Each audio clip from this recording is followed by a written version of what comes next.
కావాల్సి ఉంటాయి అధ్యక్ష, కావాలి తప్పకుండా, రైతుల కోసం కావాలి. ఇగో ఇవి కారణాలు అధ్యక్ష. నేను మొట్టమొదటి చెప్పింది బట్టిగా చెప్పలే. ఎన్ని కారణాల సమాహారంగా ఇలా మన రైతు కునారిల్లిపోయింది అధ్యక్ష. అందరం బాధపడవలసింది. ఈ దుస్థితి నుంచి రైతుని ఎట్లా బయటేయాలి, వ్యూహం ఏంటి? ఒకటి, ఖచ్చితంగా వ్యవసాయంలో అధ్యక్ష తీవ్రమైన పరిశోధన పెరగాలి. మీ చర్యలు తీసుకున్నాం అధ్యక్ష. ఈ మధ్యనే వ్యవసాయ శాఖకు 15,000 పోస్టులు మంజూరు చేసినాం అధ్యక్ష. 1500 సారీ, 14,000 చిల్లరైంది కదా ఇది. 1500 పోస్టులు మంజూరు చేసినాం అధ్యక్ష. ప్రతి 5,000 ఎకరాలకు ఒక ఎక్స్టెన్షన్ అధికారి ఉండే విధంగా, అగ్రికల్చర్ ఎక్స్టెన్షన్ ఆఫీసర్ ఉండే విధంగా ఎవ్రీ 5,000 ఎకర్స్ ఆదేశాలు ఇచ్చిన అధ్యక్ష. రిక్రూట్మెంట్ జరుగుతూ ఉంది. మండల కేంద్రాలలో ఉన్న ఏవోల అధ్యక్ష, నేను ఒక మిత్రులు మాట్లాడుతున్నారు, వ్యవసాయ శాఖ అధికారులు కనపడతారు. Yes, it is a fact. వాళ్ళు కనిపించే పరిస్థితి లేకుండా పోయింది. 5,000 ఖాళీలని ఒకవైపు, రెండోది ఈ సబ్సిడీ మీద ఇచ్చే ఈ కిట్లు, ఆ కిట్లు, ఇథనాలు మంచి వరకు అయిపోతాడు. ఈ ఎక్స్టెన్షన్ ఇస్ డెడ్. ఎప్పటి నుంచి ఈ నెగ్లిజెన్స్ ఉంది అధ్యక్ష? ఎన్ని దశాబ్దాల నుంచి జరుగుతూ ఉంది? ఇవాళ వచ్చిన డిటరాయిరేటెడ్ కండిషన్ దేని పుణ్యమకి వచ్చింది? ఈ సిచ్యువేషన్ ఎక్కడి నుంచి ఉత్పన్నమైంది అధ్యక్ష? యూనివర్సిటీ ఖాళీ, డిపార్ట్మెంట్ ఖాళీ, ఎక్స్టెన్షన్ వర్క్ లేదు, రీసెర్చ్ లేదు, కొత్త బంగాళాలు రావు, ఒక్క ఆగ్రానమిస్ట్ లేడు డిపార్ట్మెంట్లో. ఎట్లా వస్తాయి అధ్యక్ష ఉత్పత్తులు? ఏ విధంగా సాధ్యమైతే గాల్లో వస్తాయా? దానికోసం ఇప్పుడు మేము కొంతమందిని ఇజ్రాయెల్ పంపించడమా, లేదా ఇజ్రాయెల్ నుంచే ప్రొఫెసర్లను పిలిపించి ఇక్కడ మన అగ్రికల్చర్ యూనివర్సిటీలో ట్రైనింగ్ ఇప్పించడమా? నిన్ననే యూనివర్సిటీ శాస్త్రజ్ఞులను రిక్వెస్ట్ చేసినాం. వాళ్ళు షెడ్యూల్ రూపకల్పన చేస్తా ఉన్నారు. మండల ఏవోలు ఎంతమంది అయితే ఉన్నారో మనకు 438 అగ్రికల్చర్ ఆఫీసర్లను ఆగ్రానమిస్టులు తయారు చేయబోతా ఉన్నాం అధ్యక్ష. ఎక్కడికక్కడ రైతులకు సలహాలు, సూచనలు ఇవ్వడానికి. ప్రతి 5,000 ఎకరాలకు ఒక ఎక్స్టెన్షన్ ఆఫీసర్ ఉండడంతో పాటు ప్రతి మండలంలో ఉండేటువంటి అగ్రికల్చర్ ఆఫీసర్ను నువ్వు మీయర్ అగ్రికల్చర్ ఆఫీసర్గా ఉంటే లాభం లేదు, యూ మస్ట్ బికమ్ ఎన్ ఆగ్రానమిస్ట్. రైతులకు సలహాలు ఇచ్చే పరిస్థితి రావాలని చెప్పి దాన్ని కూడా టేకప్ చేస్తా ఉన్నాం అధ్యక్ష. అధ్యక్ష, రైతులు లోన్లు తీసుకోవాలి. ఇబ్బందుల్ని లోన్లు తీసుకునే సమయంలో ప్రతిసారి పైన నకలు తీసుకోవాలి. అది కూడా ఒక టెక్నికాలిటీ ప్రాబ్లం. నిన్న సమావేశంలో నిర్ణయం తీసుకున్నాం అధ్యక్ష. నిన్న సభ్యులు చాలా మంది ఇక్కడ చెప్పిన తర్వాత నిర్ణయం తీసుకున్నాం. అది ఇంప్లిమెంటబుల్, డూయబుల్ ఉంది. రాబోయే నెల 2 నెలల తర్వాత నుంచి మొత్తం అంత అనుసంధానం చేసి ఈ పాస్బుక్ తీసుకునే విధంగా ప్రతిసారి ఎంఆర్ఓ ఆఫీస్కి పోయి పాస్బుక్లు తీసుకునేటువంటి కర్మ లేకుండా ఈజ్ ఉంటట్టు దాన్ని ఏర్పాటు చేయబోతా ఉన్నాం అధ్యక్ష. అదేవిధంగా అధ్యక్ష, ఈ పహాని ఏర్పాటు చేస్తున్నాం అధ్యక్ష. రైతులకు ఇంకో దుస్థితి ఉంది అధ్యక్ష మన దగ్గర. ఎందుకంటే నేను మంత్రి ఉన్నప్పుడు ఆ క్యాబినెట్లో కొట్లాను అధ్యక్ష. సరే, అప్పుడు జరగలేదు, అది వేరే విషయం. కానీ ఇప్పుడు మనం ఊరికి పోతాం అధ్యక్ష. పర్టికులర్లీ దళిత రైతులు, గిరిజన రైతులు, బలహీన వర్గాలకు చెందిన రైతులు, ఎలా భూమి ఎంత ఉంది? ఎకరం నరున్నది సార్. ఎక్కడుందా? 3 దిక్కులు ఉంటాయి సార్. అది 8 దోయలలో 2 దోయలు ఉంటాయి. సర్కారు ఇచ్చిందో పావిడ ఎంత ఉంటుంది, ఇంటెనుకో పావిడు పెరడు ఉంటుంది, ఇంకేనో 5 గుంటలు ఇంకే కాదు. 3 దిక్కులు 4 దిక్కులు ఉంటుంది అధ్యక్ష. ఉన్నదే ఎకరంన్నర. ఆ ఉన్న ఎకరంన్నర 4 కమతాలు ఉంటే, 3 కమతాలు ఉంటే ఆయన ఎక్కడ వ్యవసాయం చేయాలా? ఇక్కడ చేయన్నా, అక్కడ చేయన్నా? నేను చాలా రోజున చెప్పిన అధ్యక్ష, నిన్న చర్చ కాదు, రెవెన్యూ శాఖ వారితో దాదాపు 2 నెలల కిందనే రివ్యూ జరిగిన ప్రకారం డిప్యూటీ సీఎం గారిని, chief secretary, revenue principal secretary గారిని నేను కోరడం జరిగింది. వాళ్ళు తయారు చేసిండ్రు. 2 కార్యక్రమాలు చేయబోతా ఉన్నాం అధ్యక్ష. ఒకటి, తెలంగాణలో భూములు కొనేది, అమ్మిన వాళ్ళు మోసం చేయరని ఒక విశ్వాసంలో సాదా బైనామా అంటారు అధ్యక్ష. తెలంగాణలో తెలకాయితం మీద రాసుకొని పాపం భూములు కొంటారు. ఆ సాదా బైనామాలు ఎవరైతే జెన్యున్గా ఉన్నాయో అప్లై చేసుకుంటే వాళ్ళకి రిజిస్ట్రేషన్ ఫీజు మినహాయింపు ఇచ్చి నేడో రేపు అనౌన్స్ చేయబోతా ఉన్నాం అధ్యక్ష. వాళ్ళకందరికీ కూడా ఫ్రీగానే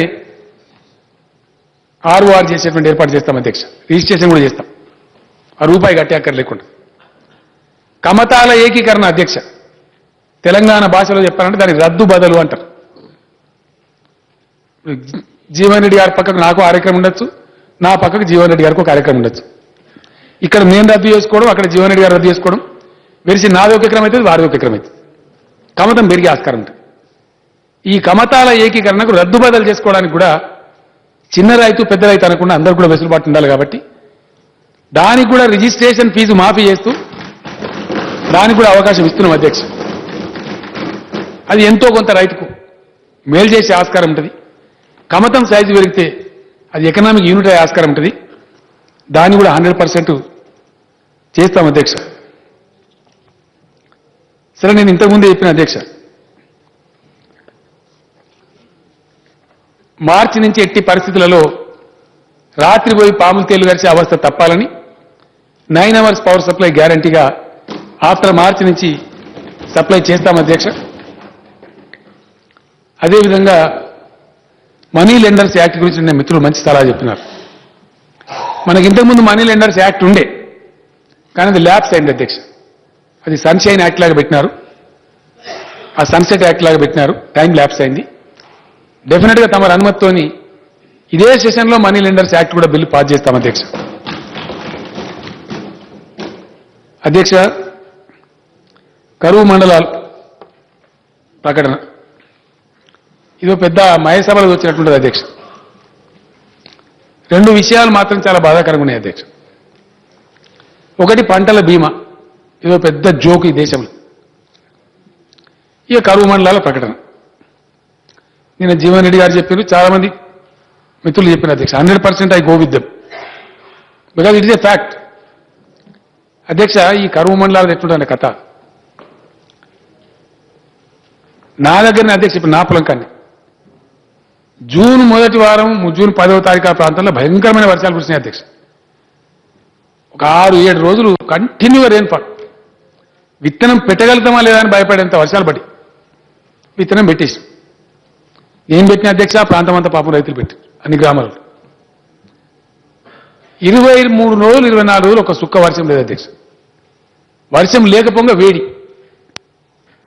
అయితే మొలకెత్తలే, లేదా మొలకెత్తిన విత్తనం ఆడిపోయింది. ఇప్పుడు నేను ప్రాతినిధ్యం వహించిన నియోజకవర్గం గజ్వేల్ అధ్యక్ష. మొత్తం మెదక్ జిల్లాలో 2 మండలాలు ఎక్సెస్ రైన్ ఉన్నాయి ఎంటైర్ జిల్లాలో. గజ్వేల్, రామాయంపేట. ఒకటి డిప్యూటీ స్పీకర్ కాదు, ఒకటి నాది. ఇక దాని అందమేంటి అది అధ్యక్ష, పంటలేమో పోయినాయి, రెయిన్ఫాల్ డేటా అనేవి ఎక్సెస్ చూపిస్తుంది. 25 రోజులు గ్యాప్ తర్వాత పళ్ళ పెద్ద వర్షాలు పడే రెయిన్ఫాల్ కింద లెక్క పెడితే అయిపోయి వేసిన పంట బాయ్. ఇప్పుడు దీనికి ఏం చెప్పాలి అధ్యక్ష? ఇట్లా ఈ 2 కూడా పంటల బీమా కానీ ప్లస్ ఈ డాటా ఫ్యామిన్ కోడ్ యొక్క ఈ డాటా తీసే పద్ధతి కానీ టోటల్లీ అన్సైంటిఫిక్గా ఉన్నాయి. గ్రౌండ్ రియాలిటీకి ఏమాత్రం పొంతన లేకుండా ఉంది. క్రైటీరియాస్ పెట్టిన అధ్యక్ష, అది కొత్త కేంద్ర ప్రభుత్వం పెట్టలే అధ్యక్ష, పాత ఎప్పటి నుంచి జమా నుంచి ఉంది. ఇక అదే నడుస్తూ ఉంది. అది మార్చాలని చెప్పి పంటల బీమా కూడా రైతు యూనిట్గా గ్రామ యూనిట్ తీసుకోవాలని చెప్పి మన శాసనసభ మనం తీర్మానం చేసినాం అధ్యక్ష. నేను మిత్రులు దయాకరావు గారు అన్నారు, మేము ఎన్డీఏ పార్ట్నర్ అన్నారు, లక్ష్మణ్ గారు అన్నారు, తీర్మానం చేయండి మేము కొట్లాడతామన్నారు. ఇప్పుడు కొట్లాడమని నేను కోరుతా ఉన్నా అధ్యక్ష. వారు వెంట మిగతా శాసనసభ్యులు అందరూ పోతారు అధ్యక్ష. అందరం పోవాలి, మొత్తం ఆల్ పార్టీ డెలిగేషన్ పోవాలి, కేంద్రాన్ని కలుసుకోవాలి, రిక్వెస్ట్ చేసుకోవాలి. మన బాధ మన రైతుల బాధ కాబట్టి తప్పకుండా మనం రిజల్యూషన్ ఆల్రెడీ చేసి పంపించిన అధ్యక్ష ఇదే సభలో తమ ఆధ్వర్యంలో. ఆ రిజల్యూషన్ మేము పోయినప్పుడు చెప్పిన అధ్యక్ష ఆలోచన చేస్తామన్నారు. వ్యవసాయ శాఖ మంత్రి గారు ఇక్కడికి వచ్చినప్పుడు కూడా మేము ఆలోచన చేస్తామన్నారు. తప్పకుండా దాన్ని మేము కొంత కృషి చేస్తే మనతో పాటు మొత్తం దేశానికి కూడా లాభమయ్యే ఆస్కారం ఉంటుంది. కాబట్టి ఆ కృషి చేద్దాం అధ్యక్ష, అందరం కలిసి చేద్దాం, కాన్సన్ట్రేటెడ్ ఎఫర్ట్ చేద్దాం. డెఫినెట్గా దానిలో మార్పు రావాలని చెప్పి నేనైతే కోరుతున్నా అధ్యక్ష. సరే, ఇప్పుడు ఈ సంవత్సరం ఫిట్టిన్ అయ్యే కాడికి నిన్న మేము లెక్క తీస్తే దాదాపు 175 నుంచి 200 మండలాలు ఉంటాయని ఒక అంచనా తేలుతా ఉంది. ఇందులో ఎన్ని ఉంటాయి అధ్యక్ష? క్రాప్ కటింగ్ ఎక్స్పెరిమెంట్ చేయాలంట. ఇప్పుడు కాటన్ క్రాప్ కటింగ్ ఎక్స్పెరిమెంట్ చేయాలి. ఎప్పుడు చేయాలి అధ్యక్ష? జనవరి అవుతుంది. ఇవి ఉండండి సార్, ఏం చెప్తాం, క్లారిఫికేషన్ మీరు చెప్పుదు. క్రాప్ కటింగ్ ఎక్స్పెరిమెంట్ అంటే ఇప్పుడు మక్క ఓసారి అయిపోతుంది, వేరే పంట ఓసారి అయిపోతుంది, అదే కాటన్ అయితే జనవరి దాకా పోతుంది. ఇవి ఎప్పుడు సబ్మిట్ చేయాలా ఈ ఎక్స్పెరిమెంటు? దాన్ని ఇంకో కార్యక్రమం అధ్యక్ష 3 years లెక్క చూడాలంటాడు. కరువు మండలంగా ప్రకటించాలంటే కంపల్సరీ -19% ఉండాలి రెయిన్ఫాల్. ఇప్పుడు నల్గొండ జిల్లా కథ అధ్యక్ష చాలా విచిత్రంగా ఉంటుంది. నల్గొండ జిల్లా 50% పంటలు పోయినాయి అధ్యక్ష. 50% పోయినాయి, ఎక్కువైపోయింది. ఆ రేగడి నెలల నదికి కొంచెం బతికినాయి. మొన్న ఈ ఆగస్టు సెప్టెంబర్ కొద్దిగా వర్షాలు పడి కొన్ని చెరువులు నీళ్ళు వచ్చినాయి. ఆ రెయిన్ గేజ్ల ప్రకారం వర్షపాతం లెక్క తీస్తే +6% ఉంది ఇప్పుడు ఆ జిల్లా. కథ ఇప్పుడు నల్గొండ కరువు జిల్లా ఫిట్ కాదుగా. కాదని అంటే కోమటిరెడ్డి వెంకట్ గారు నా మీద గద పట్టుకున్నారు. అది అట్లయితే కాదని అంటే ఉన్న కోడ్ అట్లుంది. అది గవర్నమెంట్ ఆఫ్ ఇండియా నిబంధన. కొంతమంది మిత్రులు తెలియకుండా మీరు ఎందుకు పంపలేదు కరువు సమాచారం? అధ్యక్ష, కేంద్ర ప్రభుత్వం విధించిన గైడ్ లైన్సే ఉన్నాయి. ఈ దేశంలో ఏ రాష్ట్ర ప్రభుత్వం పంపించినా ఓన్లీ ఆఫ్టర్ సెప్టెంబర్ 30th పంపించండి అనేది standing instruction by government of India. We cannot send it before. ఈ మధ్య కేంద్రం వారు అడిగింది అధ్యక్ష, ప్రిలిమినరీ రిపోర్ట్ సెక్రటరీ గారు పంపిస్తూ ఉంటారు అధ్యక్ష. Time to time rainfall record చేసి పంపాలి కాబట్టి పంపుతూనే ఉంటారు రెగ్యులర్గా. ఇక్కడ మెటీరియాలజీలో పంపుతుంటారు, మన రెవెన్యూ డిపార్ట్మెంట్ కూడా పంపుతుంది. అది పంపినాం అధ్యక్ష. పంపితే కేంద్రం వారు మనకు ఉత్తరం రాసినారు, చీఫ్ సెక్రటరీతో మాట్లాడినారు. మీ దగ్గర ఏవి వర్షపాతం తక్కువ ఉన్నట్టు మీ దగ్గర నమోదవుతున్నట్టు మాకు రికార్డు వస్తూ ఉంది, మా వాతావరణ శాఖ వస్తూ ఉంది, మీ ప్రభుత్వం పంపించి కూడా వస్తూ ఉంది. మరి ఏవేవి ఉన్నాయి మీ దగ్గర పంపండి, ఒక వెసులుబాటు ఇస్తామన్నారు అధ్యక్ష. ఆ వెసులుబాటు ఏంటంటే ఇప్పటిదాకా ఎన్ఆర్ఈజీఎస్ కింద ఉన్నటువంటి 100 రోజులే ఉంది. కరువు ఉన్నది కాబట్టి ప్రజలకు పని దొరకాలి కాబట్టి ఒక 50 days పెంచుతాము, ఇండికేషన్ చేయమని చెప్పినారు. జిల్లాల్లో చూసుకుంటే అధ్యక్ష మనకు ఖమ్మం, ఆదిలాబాద్, జనగామ రెవెన్యూ డివిజన్ మినహాయించినటువంటి వరంగల్ కొంచెం మంచిగా ఉన్నాయి అధ్యక్ష. అవి ఎక్సెస్ రెయిన్ఫాల్ ఉంది, వాటికి కరువు రాదు. నేను చీఫ్ సెక్రటరీ గారికి, రెవెన్యూ సెక్రటరీ గారికి చెప్పిన అధ్యక్ష. ఒకటైతే హైదరాబాద్ మన అర్బన్ జిల్లా, దీనికి పంటలకు సంబంధం లేదు. మిగిలిన 6 జిల్లాలు పంపండి అని చెప్పి కంప్లీట్ పంపించేసేయండి. అడిగింది అధ్యక్ష. అది ఏంటంటే అక్కడ మాత్రం కేంద్రం ఒక మనకు సాయం చేస్తూ ఉంది. సాయం ఏంటంటే దానికి కరువు నిబంధనలు పెడతలేరు అధ్యక్ష. తక్కువ వర్షపాతం ఉంటే చాలు పంపమన్నారు.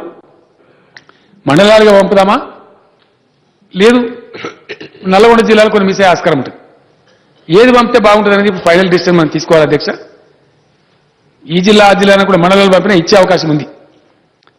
సో మంచిగా ఉన్న జిల్లాలను కాకుండా ఇప్పుడు జనగామ డివిజన్ లేదు, అక్కడ రావాలంటే జిల్లాలు పంపితే రాదు. కాబట్టి మనకి ఏది బాగుంటుందంటే నిన్న అధికారులతో సమావేశం పెట్టుకుని వాళ్ళు ఇచ్చిన సలహా ఖచ్చితంగా మనం మండలాల వారీగా పంపుకోవడమే తెలుగుల పని. మండలాల వారీగా పంపుదామనుకున్నాం అధ్యక్ష. అవన్నీ కూడా ఇమీడియట్గా పంపుతాం.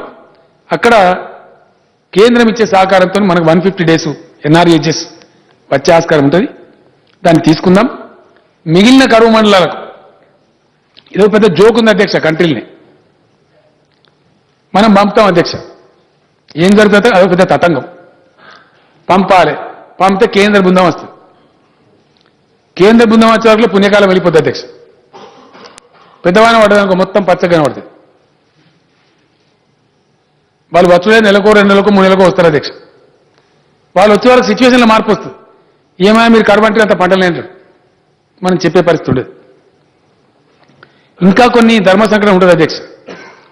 పోయిన సంవత్సరం పరిస్థితి ఏంటంటే అధ్యక్ష కొంత డెఫిసిట్ రెయిన్ఫాల్ కొన్ని మండలాలు ఉంది, కొంత మనకు రాలే, నష్టం జరిగింది. కానీ గ్రాస్ ప్రొడక్షన్ చూసుకుంటే ఎక్కువ ఉండే అధ్యక్ష. నార్మల్ సీజన్ కంటే కూడా మార్కెట్కి ఎక్కువ ధాన్యం వచ్చింది, కాటన్ ఎక్కువ వచ్చింది. అదొక మనకు ధర్మ సంకటం, ఇరకాట స్థితి. ఇవన్నీ బహిరంగంగా చెప్పగలని కావు అధ్యక్ష. మనం కూడా కొంత మన రైతులకు లాభం జరగాలనే తప్పనతో మన అధికారులు కానీ మంత్రి గారు కానీ ఎంత మ్యాక్సిమం సహాయం రాబట్టుకోనో స్ట్రాటజీగా వివరించి తెచ్చే ప్రయత్నం చేస్తారు అధ్యక్ష. ఏ రాష్ట్రమైనా చేస్తుంది, మనం కూడా చేస్తాం. దాని ప్రత్యేకమేమి ఉండదు, రొటీన్ ఫీచరే. కానీ ఈ సంవత్సరం మటుకు దాదాపుగా మిత్రులు నిన్న మనవి చేసినట్టుగానే, గౌరవ సభ్యులు చెప్పినట్టుగానే ఇంచుమించు క్లోజ్ టు 200 మండల్స్ డాట్ కింద వచ్చే ఆస్కారం ఉంది. వస్తే మనం కూడా కేంద్రం కూడా కొంత సహాయం చేస్తుంది. వాళ్ళకి మనం కూడా ఇన్పుట్ సబ్సిడీ ఇవ్వాల్సిన అవసరం ఉంటుంది. ఒక 1000-1500 కోట్లు అయితే అధికారులు చెప్పి నో ప్రాబ్లం, తప్పకుండా ఇచ్చుకుందాం, వాళ్ళు నిలబెట్టుకుందాం.